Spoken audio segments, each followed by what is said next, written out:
রাধে রাধে বন্ধুরা, জয় গৌর জয় নিতাই। তোমাদের আনন্দ মহিমার লীলা কথা শোনাচ্ছিলাম। যতটা অংশ পাঠ করেছিলাম তার পরবর্তী অংশ তোমাদের পাঠ করে শোনাবো।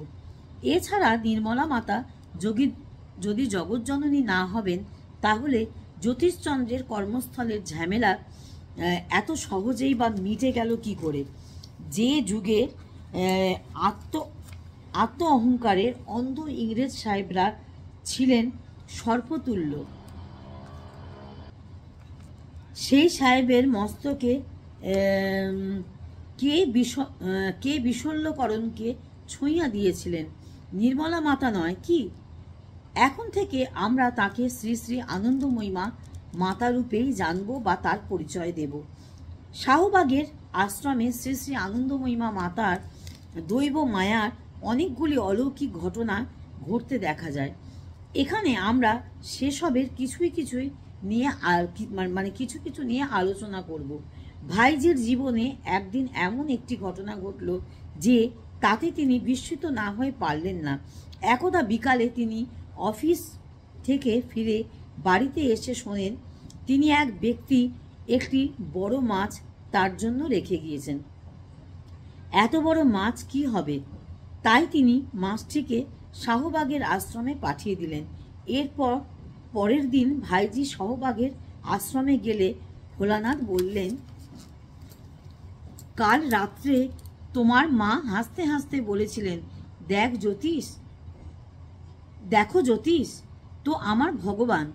তার এক কথা বলার কারণ হলো এখানে কয়েকজন ভক্ত প্রসাদ পেয়েছিলেন, তাই বিকালে যারা কীর্তন করতে এসেছিলেন তারা এই খবর শুনে প্রসাদের জন্য মায়ের নিকট বায়না করতে লাগলেন।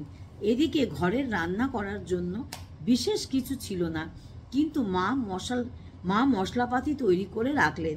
সবাই তো অবাক, রান্নার বস্তু নাই, অথচ মশলা তৈরি হয়ে গেল। এর পরপরই ভাইজি প্রেরিত মাছটি এসে পৌঁছালো।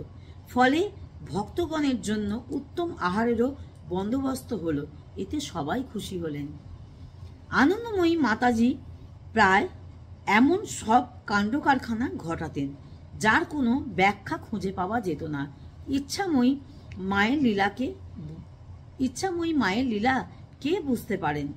সত্যি আনন্দময়ী মায়ের ইচ্ছা বোঝা ভার। সন্তানের ইচ্ছা পূরণ করতে তিনি চরম যন্ত্রণাও সহ্য করতে পারেন। এমনই একটি ঘটনা একদিন ঘটতে দেখা গেল। কোনো একদিন মা ভাইজিদের বাড়িতে এসেছেন। ভাইজি সেদিন কোনো সময় তাকে বললেন, মা, আপনার তো ঠান্ডা গরম ভেদাভেদ নেই, একটি জ্বলন্ত কয়লা যদি আপনার পায়ের উপর পড়ে তখন আপনার কি কষ্টবোধ হবে না? মা বললেন, দিয়ে দেখ না কেন। একথার পরে ভাইজি আর কথা বাড়ালেন না। মাকে কষ্ট দিয়ে পরীক্ষা করানোর চেয়ে কোনো সন্তান কি তা পারে? মায়ের পরীক্ষা কি কোনো সন্তান নিতে পারে? এই কথা তিনি বললেন। আজ এই পর্যন্ত। পরবর্তী অংশ নিয়ে আবার পরবর্তী ভিডিওয়ে আসছি। ততক্ষণ সঙ্গে থাকো। রাধে রাধে, জয় গুরু, জয় নিতাই।